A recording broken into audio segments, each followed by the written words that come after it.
El pasado 31 de octubre celebramos 505 años de la Reforma Protestante. Recordemos que la Reforma Protestante fue un movimiento religioso que duró aproximadamente 200 años, en donde varios hermanos de diversos países tuvieron aportaciones muy importantes. Para el primer siglo del movimiento, algunos eslóganes en idioma latín representaban muy bien la diferencia entre ellos y la Iglesia Católica Romana.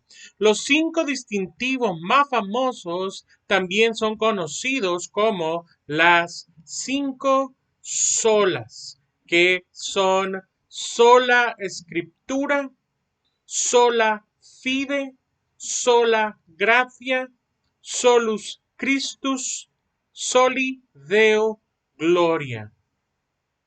En nuestro español, solo la escritura como la máxima autoridad del creyente, solo por la fe, solo por gracia, solo a través de Cristo y solo a Dios la gloria. El día de hoy, uno de nuestros temas, o el tema más bien que desarrollaremos, sigue lo que se conoce como la sola escritura, como máxima autoridad del creyente. Sin embargo, el tema de hoy lo he titulado de la siguiente manera: creyentes incrédulos. Y está basada mi enseñanza en Hebreos 3:15, que dice de la siguiente forma: entre tanto que se dice, si oyeres hoy su voz, no endurezcáis vuestros corazones como en la provocación. Históricamente, hubo varios movimientos religiosos antes de la Reforma Protestante. De hecho, a estos movimientos se les reconoce como movimientos prereformadores. Y entre ellos estuvieron los pretovrusianos, que venían de Pedro de Bruges en Francia, los valdenses, que habían iniciado con Pedro Valdo en el sur de Francia y los Alpes suizos, John Wycliffe en Inglaterra y Jan Hus en Bohemia, que actualmente sería el territorio de la República Checa, entre muchos otros movimientos y muchos otros hermanos. Pero es hasta que la imprenta entra en escena cuando está listo todo el panorama para que se desate lo que se conoce como la Reforma Protestante. Generalmente tomamos como punto de partida el acto de Martín Lutero clavando las 95 tesis en contra de las indulgencias y afirmando la justificación delante de Dios solo por la fe en nuestro Señor Jesucristo. Ese 31 de octubre de 1517, Martín Lutero hizo lo que generalmente hacían todos los eruditos de su tiempo, para llamar a otros eruditos y debatir sobre algunos temas específicos. Mientras él pensaba que el asunto de las indulgencias se resolvería con un debate frente al Papa, la Iglesia romana lo llamó a presentarse delante de algunas autoridades con la intención de que se retractara de sus ideas. Cada juicio volvió a Martín Lutero más y más radical en su separación con la Iglesia romana. Primero, lo llamaron a Roma para debatir, aunque se sabía que lo que básicamente iba a ocurrir era que podía acabar como Jan Hus un siglo antes, muerto por causa de sus creencias. Pero su amigo, quien era un príncipe elector en Alemania, en un tiempo en que los electores decidían quién sería el próximo emperador sobre ellos. Recordémonos que en aquel entonces Alemania se llamaba el Sacro Imperio Romano, que nosotros generalmente le ponemos germánico, que no era romano, no era santo y tampoco era realmente un imperio, porque eran los electores quienes decidían iba a estar gobernando sobre ellos. Este amigo de Lutero se llamaba Federico el Sabio y movió sus influencias y finalmente lo llamaron a lo que se conoce como la Dieta de Habsburgo de 1518. La palabra dieta designa una reunión política y se celebraban generalmente dietas. De hecho, lo más importante que se iba a decidir en esta dieta de Habsburgo es quién iba a suceder al emperador Maximiliano. Entonces, en esta dieta, uno de los puntos fue la participación de Lutero. Aquí, por primera vez, Lutero asegura que la Biblia es una autoridad superior a la del Papa. Posteriormente, y siempre bajo la protección de Federico el Sabio, es llamado a un debate en la Universidad de Leipzig en 1519. Del otro lado de Lutero se enfrentaba a Johannes Eck, un contrincante temible que era casi imposible de vencer. Esto lo fuerza a estudiar más profundamente su posición en las escrituras, además de comparar la Biblia con los concilios y las encíclicas papales. Esto es una doctrina que generan los papas. Todo esto a través de la historia. En el debate, Lutero gana la contienda demostrando históricamente que los concilios y los papas se contradicen entre ellos y por tanto tienen errores y fallan. Pero la palabra de Dios es digna de total confianza. Producto de este debate, Lutero escribió varios libros presentando las contradicciones de los papas y de los concilios, pero sobre todo exaltando la palabra de Dios, la gracia, la suficiencia de Cristo y la fe salvadora. Por obvias razones, esto lo llevaría a otro encuentro con la iglesia romana.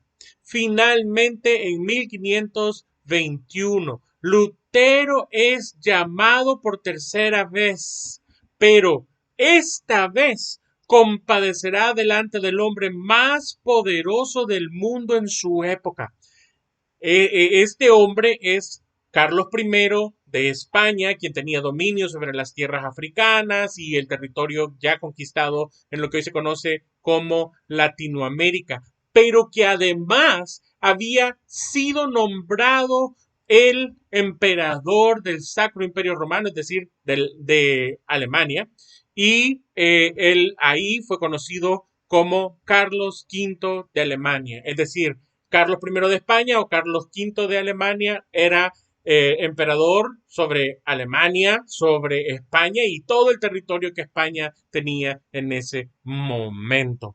Lutero fue llamado delante de este emperador a retractarse mientras tenía todas las cosas en su contra en esa dieta de Worms. Algunos testimonios de aquel día dicen que Lutero se miraba débil y pálido a causa de tanto ayuno. Él tenía tanto en contra que hasta el emperador Carlos V no hablaba alemán, solo español, y su traductor era el mismo inquisidor de la Iglesia Católica que había sido llamado a enfrentar a Lutero. Cuando finalmente se le pregunta a Lutero si se retracta o no de lo que ha escrito, después de unos segundos de silencio, pidió un día más, 24 horas más, para poder responder. En la sesión del día siguiente, ante la misma pregunta, Lutero contesta en alemán y en latín la misma frase que quedó para la historia, que dice de la siguiente manera. Dice así, dice, a menos que no esté convencido mediante el testimonio de las escrituras o por razones evidentes ya que no confío en el Papa ni en su concilio, debido a que ellos han errado continuamente y se han contradicho. Me mantengo firme en las escrituras que he adoptado como mi guía. Mi conciencia es prisionera de la palabra de Dios y no puedo ni quiero revocar nada, reconociendo que no es seguro o correcto actuar contra la conciencia. Que Dios me ayude. Amén.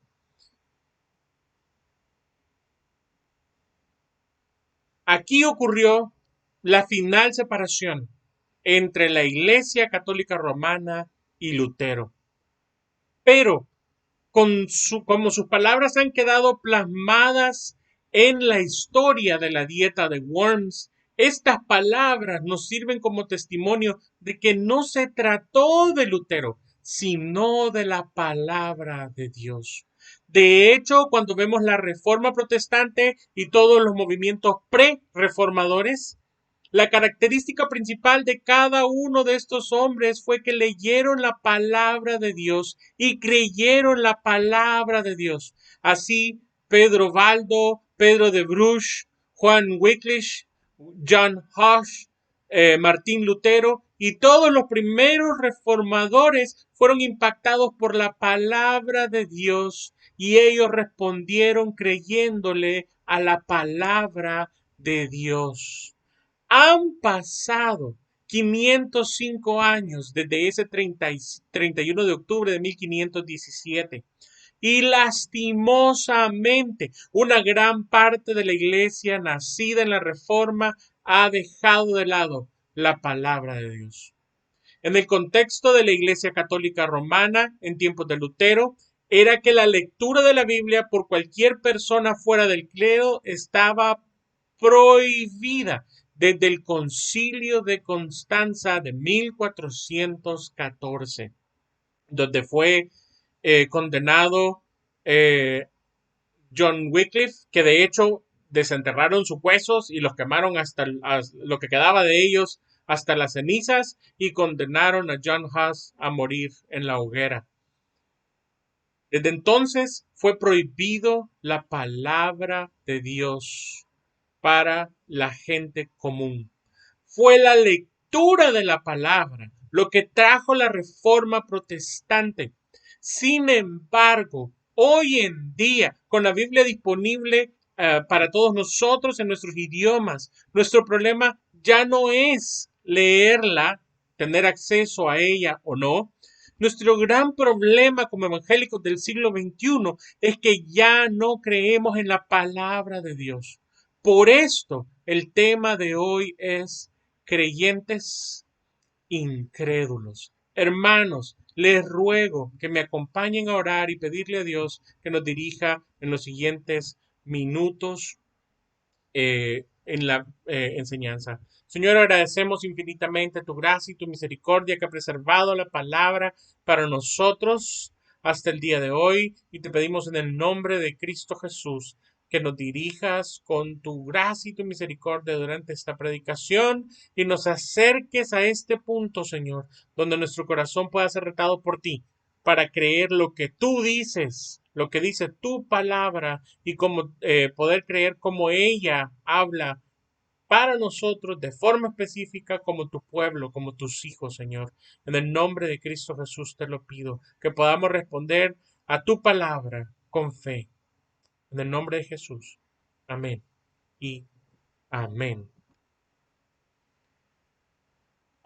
Entre el siglo XVII y el siglo XVIII ocurre un movimiento el cual es llamado la Ilustración.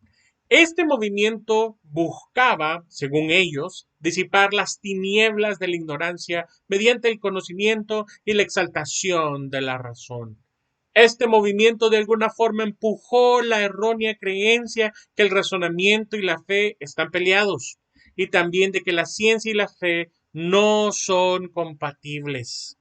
Por ello, las personas bajo la influencia de la Ilustración, muchos de ellos se declaraban o ateos o deístas, Deístas es la creencia de que Dios sí creó el universo, pero que después de haberlo creado lo dejó y se fue y dejó al mundo a su propio destino.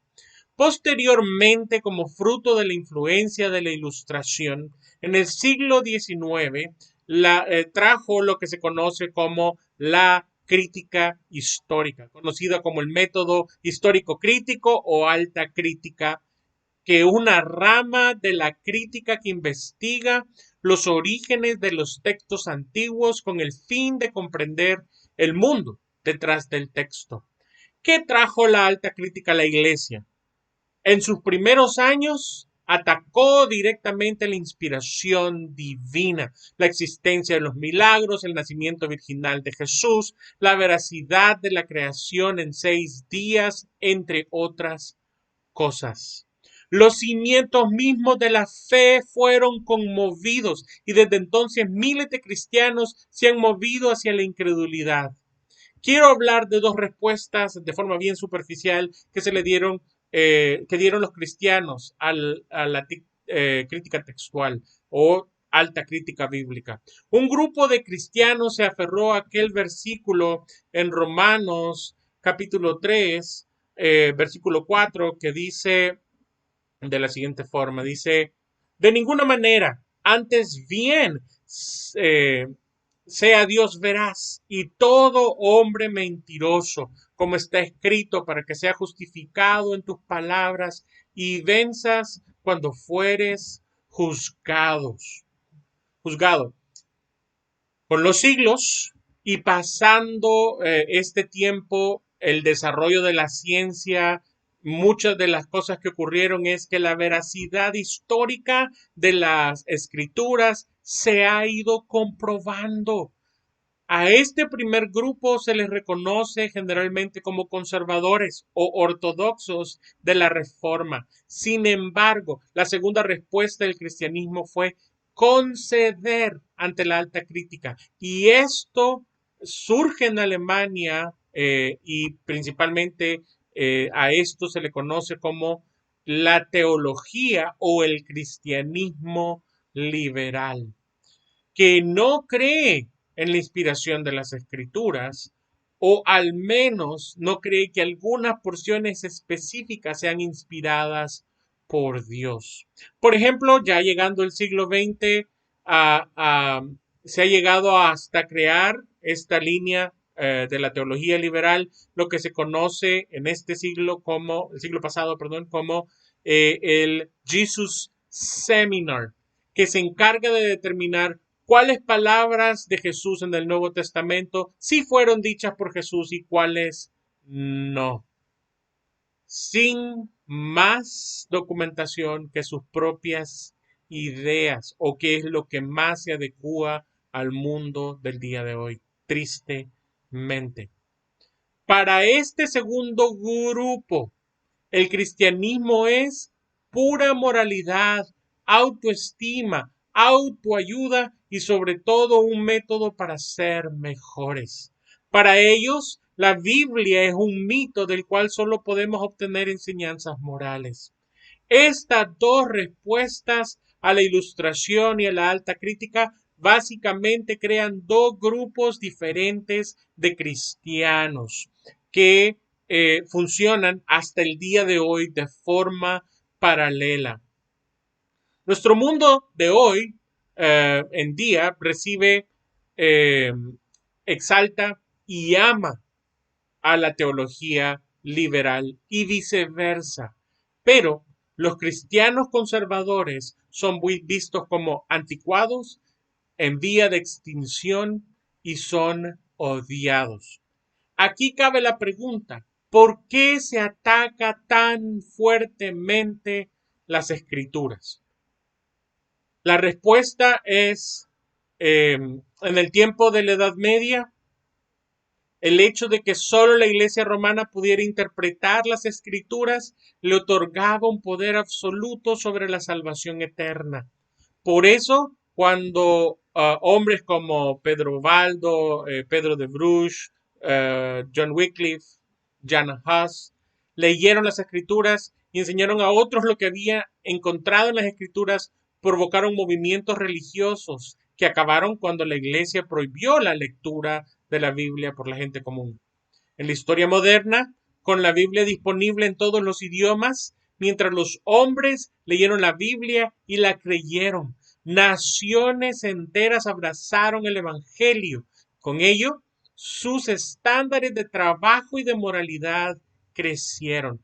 Pero tan pronto se puso en duda la veracidad de la Biblia, las personas dejaron de ir a la iglesia, dejaron de leer la Biblia y dejaron sus valores morales, abrazando filosofías e hipótesis científicas mentirosas que históricamente son la razón detrás de las guerras mundiales.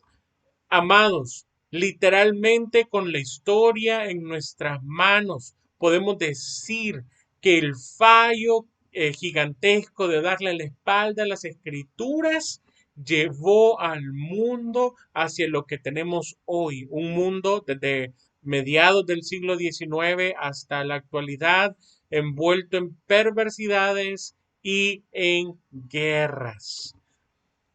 Desde una perspectiva ortodoxa de la Reforma, ¿qué creemos con respecto de las escrituras? Creemos que el Dios creador del universo todopoderoso inspiró a los hombres que escribieron las escrituras y por ello las llamamos la palabra de Dios.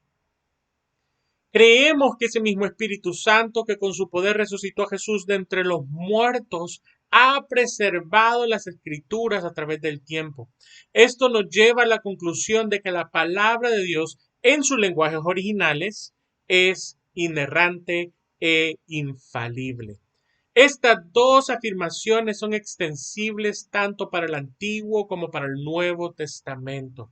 Y voy a hacer el uso de algunos de mis pasajes favoritos. Si usted ha escuchado alguna de mis predicaciones en algún momento, va a ver cómo he ido muchas veces a varios de estos pasajes, pero es porque nos permiten entender la profundidad de esta verdad bíblica. Nuestro Señor Jesucristo, por ejemplo, le da validez a las escrituras del Antiguo Testamento cuando en Mateo 5:15 nos dice con claridad, perdón, 5:18 nos dice con claridad, porque de cierto os digo que hasta que pasen el cielo y la tierra, ni una jota ni una tilde pasará de la ley, hasta que todo se haya cumplido.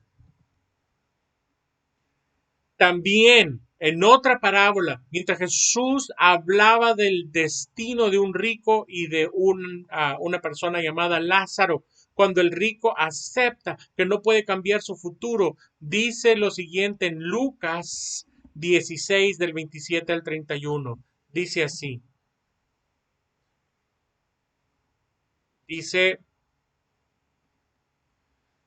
entonces le dijo, te ruego pues, padre, que le envíes a casa de mi padre, porque tengo 5 hermanos, para que les testifiquen, a fin de que no vengan ellos también a este lugar de tormento.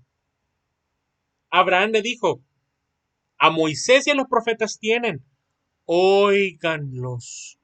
Entonces dijo, no, padre Abraham, pero si alguno fuere de entre los muertos, se arrepentirán. Mas Abraham le dijo, si no oyen a Moisés y a los profetas, tampoco se persuadirán aunque alguno se levantare de entre los muertos. Jesús le da validez al Antiguo Testamento en citas como estas. Miren, el propósito de la Biblia era provocar una reacción en el pueblo y era que se arrepintiera. El rico está seguro que solo si alguien regresa de entre los muertos, la gente va a creer la palabra de Dios y se va a arrepentir. Es el propósito del Antiguo Testamento y de los profetas. Pero en la palabra que Jesús nos está presentando es que aunque alguien volviera de los muertos, sí, con la ley y los profetas y con Moisés y los profetas, la gente no es capaz de creer y arrepentirse, tampoco va a creer si alguien resucita de los muertos. Sabemos que nuestro Señor Jesucristo resucitó de los muertos, pero es importante que veamos cómo toda la Biblia tiene validez. Ahora, señala que es importante creerle al Antiguo Testamento, porque esto lleva al arrepentimiento que trae vida eterna. Y, por decirlo de otra forma, como Pablo lo dijo en algún momento, la ley es como un ayo en nuestra nana que nos lleva a Cristo.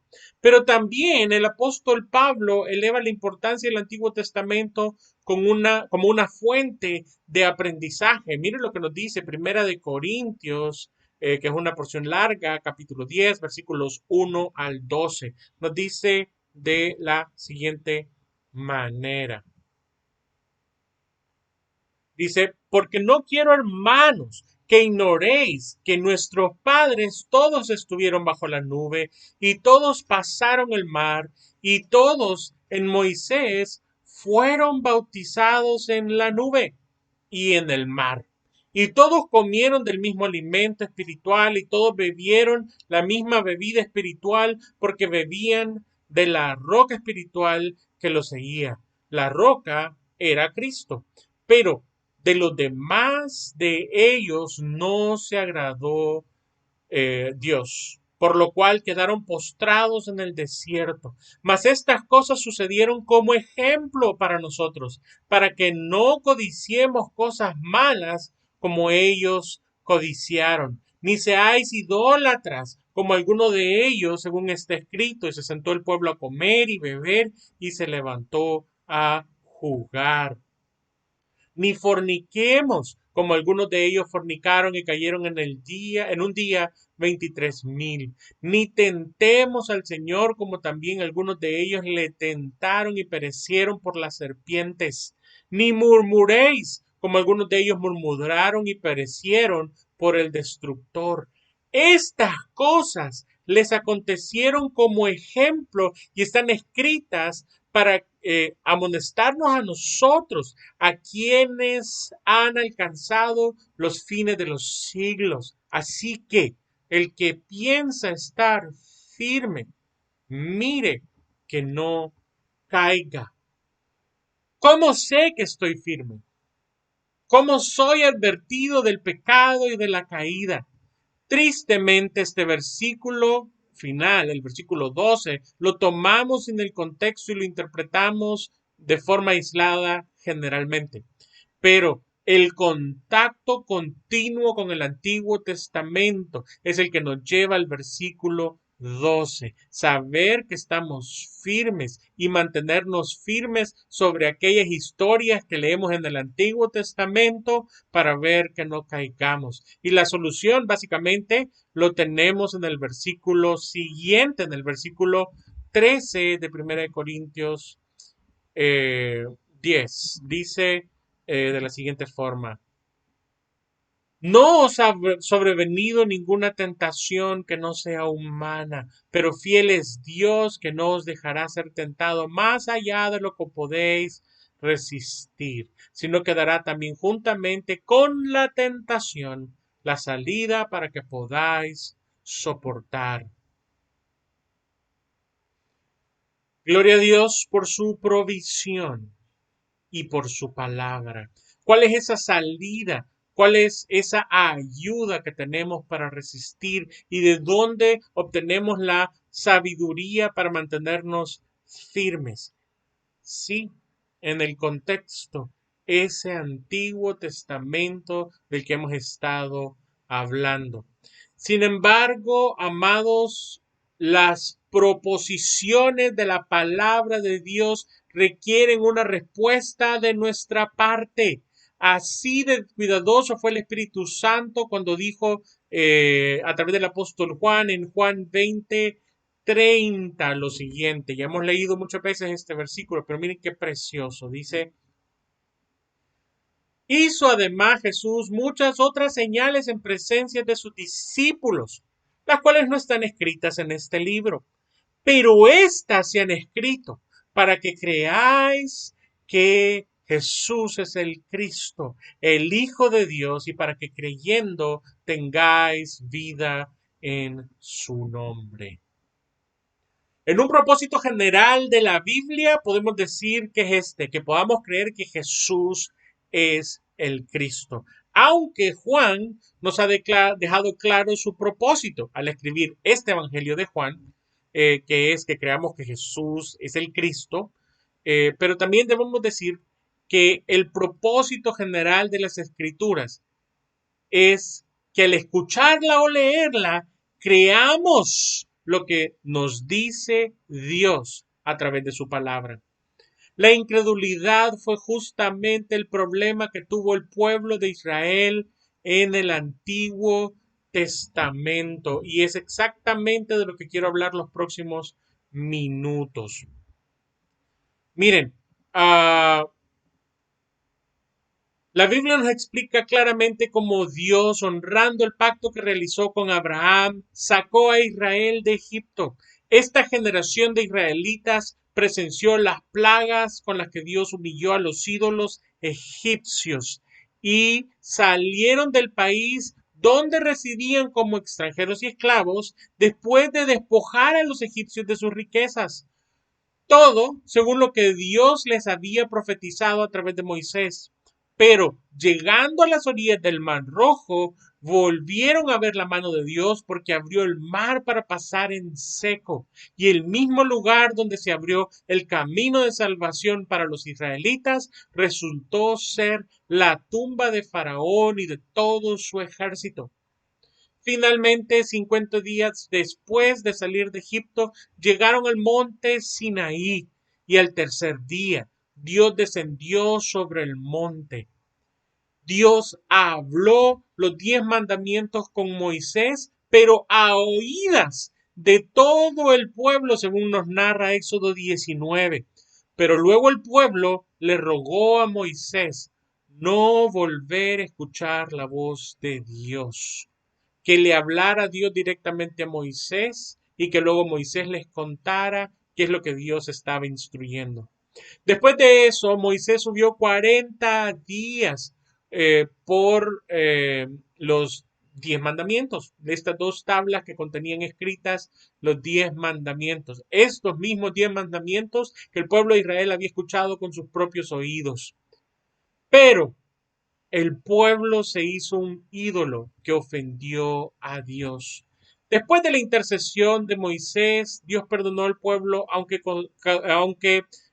perecieron algunos por causa de este castigo de Dios. Moisés subió otros 40 días. Al descender, iniciaron la construcción del tabernáculo con todas sus partes. Justo cuando se cumplía un año de la salida de Egipto, Israel levantó el tabernáculo y un tiempo después comenzaron su camino hacia la tierra prometida, alrededor de un año y un mes después de haber salido de Egipto. El pueblo que había salido de Egipto habían cruzado el mar en seco. Dios les había provisto de agua saliendo de una roca en medio del desierto. Además, salían durante 6 días a recoger el maná para comer todos los días de la semana y doble el sexto para su séptimo día. Su ropa y sus zapatos no se desgastaban. Cualquiera que hubiera pensado que tenía lo necesario para creer alguien en la historia, ese era literalmente Israel. Sin embargo, enviaron 12 espías a la tierra para prepararse una forma de tomar la tierra que Dios les había prometido. Pero 10 de estos espías no creyeron que Dios pudiese cumplir su palabra y darles esa tierra porque vieron gigantes en la tierra. Así nos dice el salmista en Salmo 106, 24. Dice, pero aborrecieron la tierra deseable, no creyeron su palabra. Dios se enojó con aquella generación y estuvieron dando vueltas en el desierto hasta que todos ellos perecieron. La generación que le siguió tomó la tierra, pero con el pasar del tiempo, a pesar de tener la palabra de Dios con ellos, el tabernáculo y la ley, su corazón fue incrédulo. Y finalmente Dios castigó a Israel con el exilio. Así lo describe el profeta que sirvió a Dios al regreso del exilio, Zacarías 7:12, dice de la siguiente forma: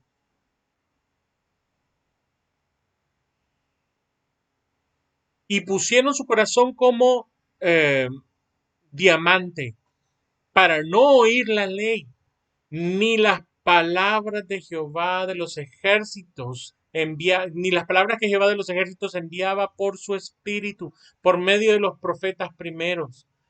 Vino, por tanto, gran enojo de parte de Jehová de los ejércitos. Con el pequeño remanente que Dios trajo de regreso a Judá, de sus descendientes, Dios trajo al Mesías. Y de un puñado de ese mismo remanente, unos cuantos siglos después de que habían regresado del exilio y un poco después de la ascensión del Mesías, Dios inició la iglesia. Viniendo hasta nuestros tiempos, como mencionamos, dentro de la iglesia que busca la ortodoxia, o sea, la iglesia contraria a la teología liberal, enfrenta dos circunstancias. Cristianos que no conocen la palabra de Dios porque no la han leído, sobre todo por no entender la importancia de leerla, y cristianos que, a pesar de haber leído la Biblia, no creen que porciones de la Biblia sean aplicables, o por ejemplo que el Antiguo Testamento está vigente, o que la Biblia no se refiere a ellos específicamente, o que la mayoría de los textos ya se cumplieron y que ahora solo es válido lo referente al amor. En esta ala del cristianismo, lo que llamamos conservadores, hay muchos hambrientos por encontrar interpretaciones que nos quiten la responsabilidad de nuestras acciones o que nos hagan pasar por inocentes aún siendo culpables. Lastimosamente, estamos hambrientos de interpretaciones donde no se nos llame al arrepentimiento ni se nos insista en que debemos morir a la carne. Los teólogos, sin ser liberales, estoy hablando de ortodoxos, usan técnicas de la teología liberal para explicar por qué lo que dice un versículo bíblico realmente no lo está diciendo. Ciertamente, esto no es nuevo. Pablo mismo responde a este pensamiento cuando en Primera de Tesalonicenses 4, del 7 al 8, dice lo siguiente, dice: pues no nos llamó Dios a inmundicia, sino a santificación. Así que el que desecha esto, no desecha a hombre, sino a Dios, que también nos dio su Santo Espíritu. No me malinterpreten. Estoy de acuerdo en que se debe de hacer exégesis. Estamos en el pacto de gracia. Cristo cumplió las leyes de purificación y las fiestas santas para hacernos aceptos delante del Padre. Pero la Biblia, toda en su conjunto, sigue siendo la palabra inspirada por Dios.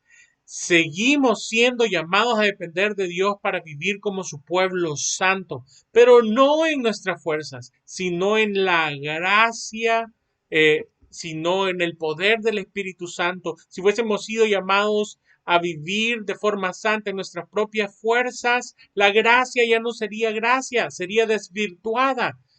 Sin embargo, lo que dice la Biblia es que hemos sido llamados a vivir en santidad, pero no en nuestro poder, sino como lo decía el profeta Zacarías 4:6, donde dice literalmente: no con ejército ni con fuerza, sino con mi espíritu, ha dicho Jehová de los ejércitos. De modo que cada vez que llegamos a la palabra de Dios, debemos de hacerlo con la expectativa de que lo que hablará lo hará para nuestras vidas, no para el vecino, sino para nosotros de forma personal. Por esto el autor de la carta a los Hebreos cita la frase cuando dice, si oyereis hoy la voz, si oyereis hoy su voz, es una frase específica, no endurezcáis vuestros corazones. Basta con ver nuestras propias vidas para darnos cuenta si creemos o no la palabra de Dios. Mientras José, hijo de Jacob, se negaba a acostarse con la esposa de su amo, porque aunque los dos estaban solos, él estaba seguro de que Dios lo estaba viendo.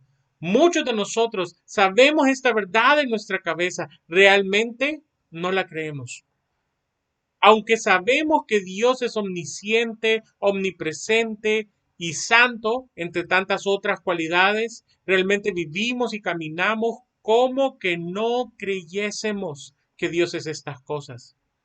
De forma que nuestro corazón esté endurecido contra la palabra de Dios. Ahora estas verdades las hemos aprendido de las Escrituras. Como dice el apóstol Pedro, segunda de Pedro 1, del 19 al 21, dice de la siguiente forma.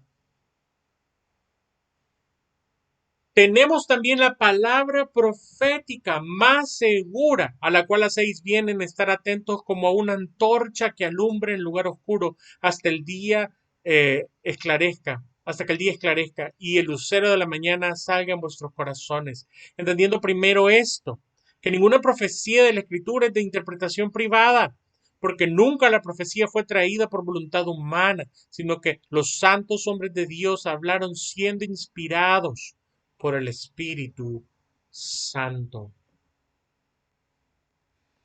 De forma que podemos estar seguros que la Biblia es la palabra de Dios. Por esto, más de alguno de los grandes teólogos ha dicho, ¿quiere oír la voz de Dios? Lea su Biblia. O ¿quiere oír la voz de Dios de forma audible? Lea su Biblia en voz alta. La Biblia es la palabra de Dios. Cuando finalmente hemos tomado las escrituras y las abrazamos como lo que es la palabra de Dios, es entonces cuando el escritor de Hebreos nos dice lo siguiente, inspirado por el Espíritu Santo, en Hebreos 3:15. Este versículo que es básicamente nuestro versículo principal el día de hoy. Dice así.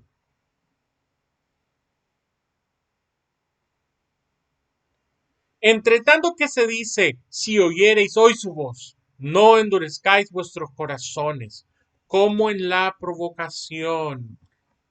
La palabra de Dios es viva, está vigente hoy.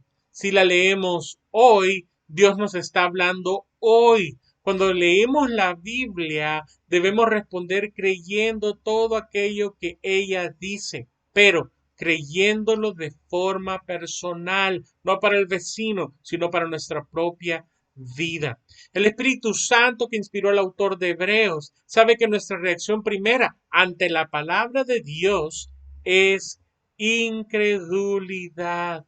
Por ello invita de que de forma personal a que no endurezcamos nuestros corazones delante de ella. Es interesante que el autor de Hebreos cita en este pasaje y dos veces más en el contexto de Hebreos 3 y 4, un salmo al que vamos a seguirle un poco la pista, porque nos muestra el resultado de endurecer nuestros corazones a la palabra de Dios. Vamos a Salmo 95 del 7 al 11, que dice de la siguiente manera. Porque Él es nuestro Dios, nosotros el pueblo de su prado y ovejas de su mano. Si oyereis hoy su voz, no endurezcáis vuestros corazones como en Meriba, como en el día de Masha en el desierto, donde me tentaron vuestros padres, me probaron y vieron mis obras. 40 años estuve disgustado con la nación y dije, pueblo es que divaga de corazón y no han conocido mis caminos. Por tanto juré en mi furor que no entrarían en mi reposo. Divagar de corazón y no conocer los caminos de Dios es un fruto de endurecer el corazón contra la voz de Dios. En otras palabras, no creerle a Dios. Hay una enseñanza concreta. Si escuchamos la voz de Dios, no endurezcamos nuestros corazones. Este salmo también saca una conclusión sobre un hecho específico en la historia de Israel. Y es específicamente algo a lo que necesitamos acercarnos, porque estamos viendo cómo Dios ve esa situación. Pero ¿qué ocurrió? ¿Qué pasó en ese momento histórico como para que la Biblia lo señale de una forma tan contundente? Veamos qué es lo que nos dice el libro de Éxodo. Éxodo 17, del versículo 1 al versículo 7. Toda la congregación de los hijos de Israel partió del desierto de Sin por sus jornadas, conforme al mandamiento de Jehová, y acamparon en Refidim. Y no había agua para que el pueblo bebiese. Y altercó el pueblo con Moisés y dijeron: danos agua para que bebamos. Y Moisés les dijo: ¿por qué altercáis conmigo? ¿Por qué tentáis a Jehová? Así que el pueblo tuvo sed, y murmuró contra Moisés, y dijo: ¿por qué nos hiciste subir de Egipto para matarnos de sed a nosotros, a nuestros hijos y a nuestro ganado? Entonces clamó Moisés a Jehová diciendo: ¿qué haré con este pueblo?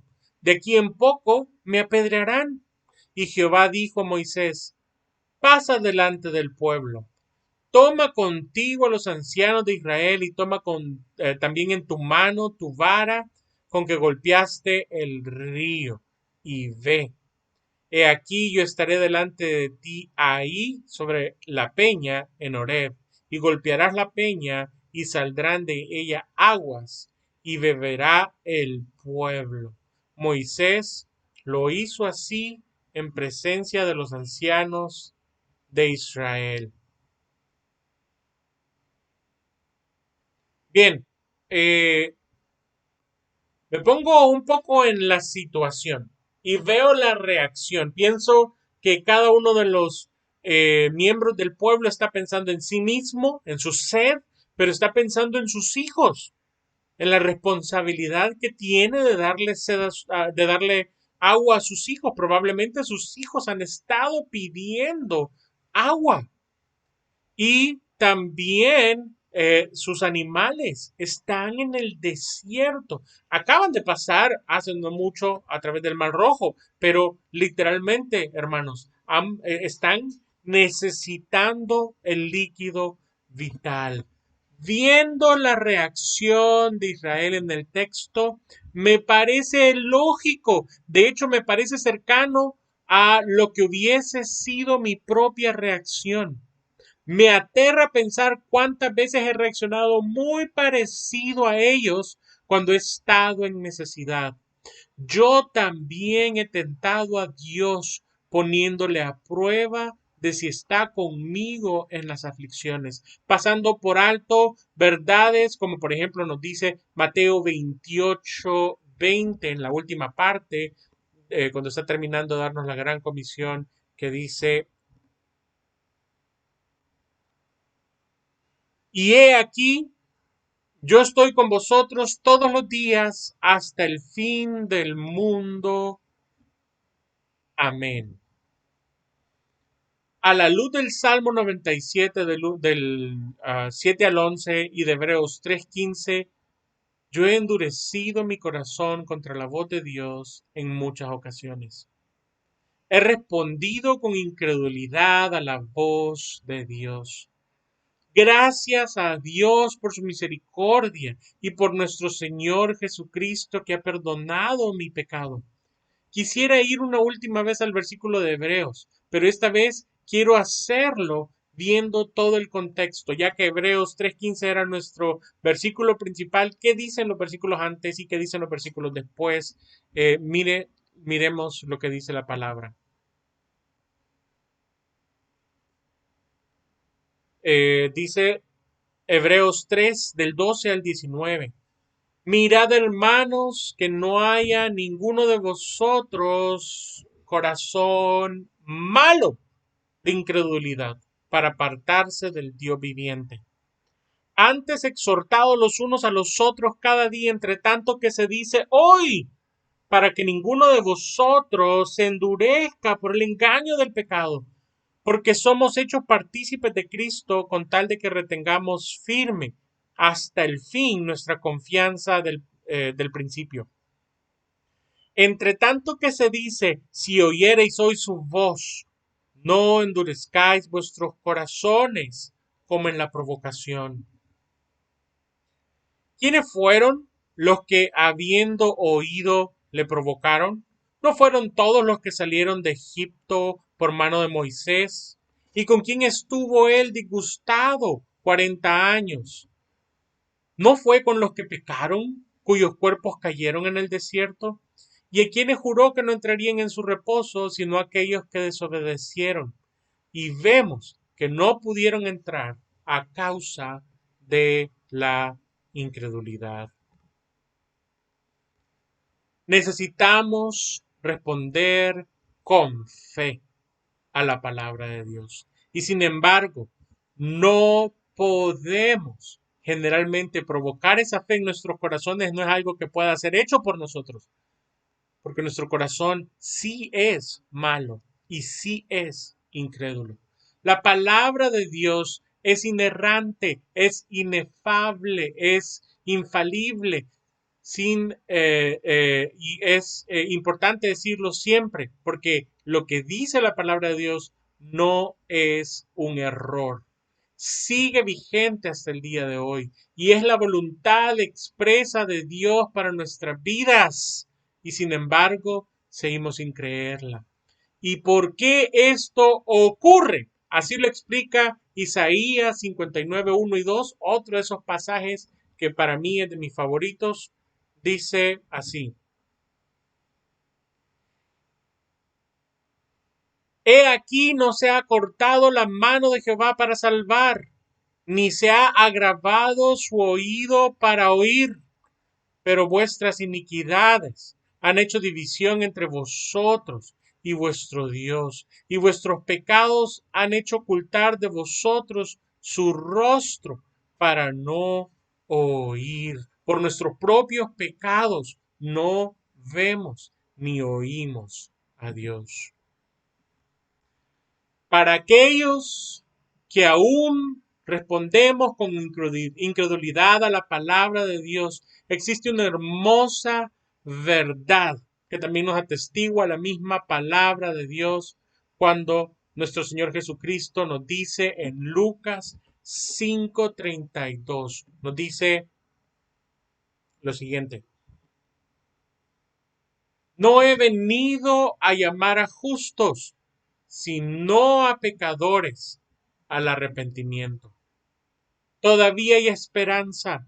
La voz de Dios a través de la palabra sigue llamándonos de forma personal al arrepentimiento y así sigue vigente hasta el día de hoy, prometiéndonos lo que nos dice Proverbios 28:13. Dice de la siguiente forma, dice así: el que encubre su pecado no prosperará. Nuestro pecado de incredulidad, creer que no tenemos pecado de incredulidad, por ejemplo, mas el que los confiesa y se aparta alcanzará misericordia. Quiero ir concluyendo con un ejemplo de otro hombre en la historia y su actitud hacia la palabra de Dios.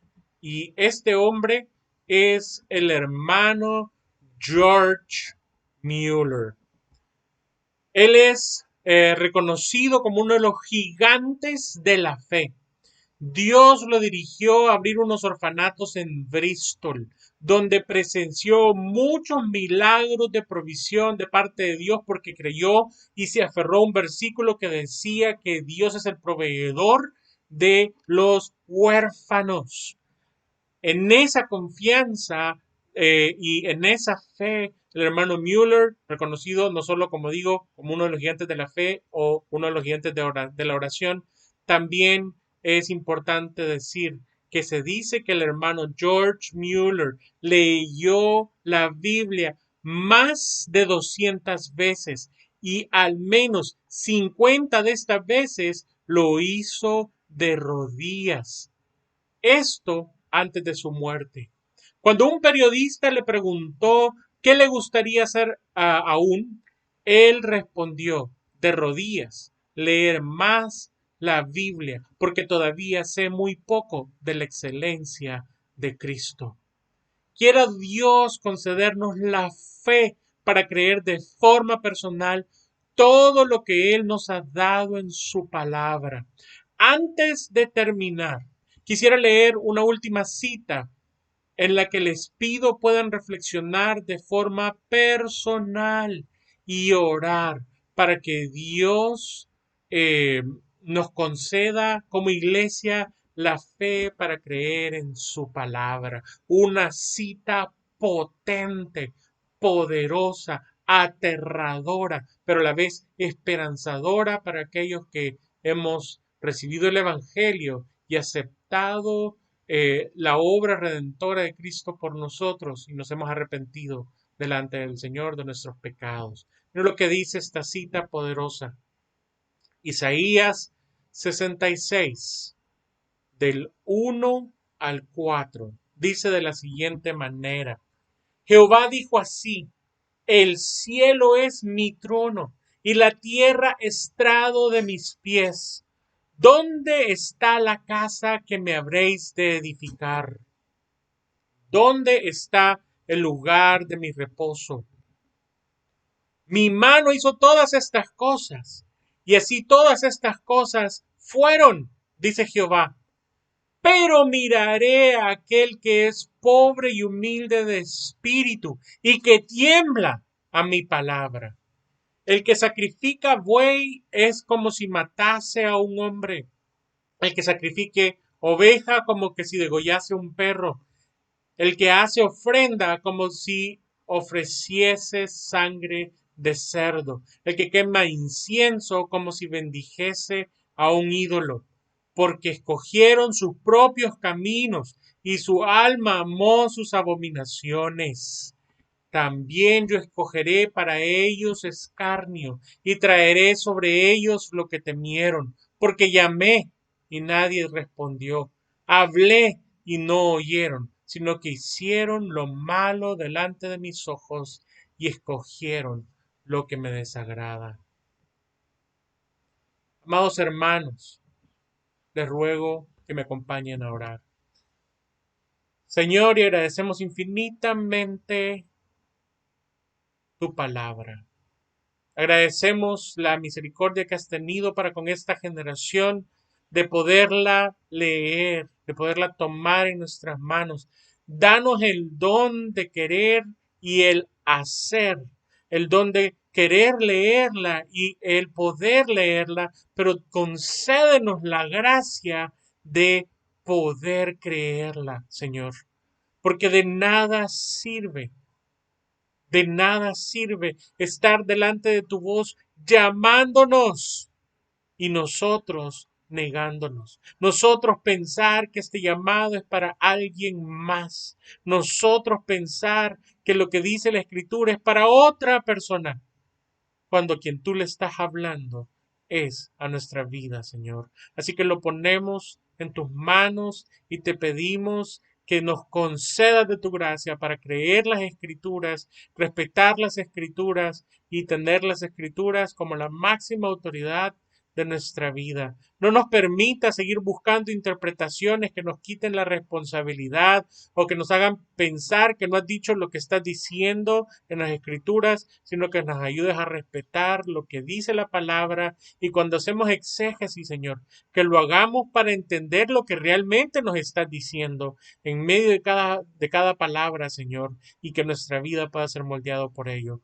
Lo ponemos todo en tus manos, en el nombre de nuestro Señor Jesucristo. Gracias por esta reforma protestante que cumple 505 años. Gracias porque la Biblia llegó a nuestras manos por causa de este movimiento. No exaltamos a ninguno de los reformadores, sino exaltamos tu capacidad de hacer que la Biblia llegue a nosotros y que el Evangelio nos llegue a través de todo este movimiento, Señor. Ponemos nuestras vidas delante de ti y te rogamos en el nombre de Jesús que nos permita, Señor, vivir esa reforma en nuestra vida, lograda solamente a través de la palabra de Dios. En el nombre de Jesús, amén y amén. Mis amados hermanos, como decía el eslogan del día de hoy, sola escritura. Que el Señor les bendiga.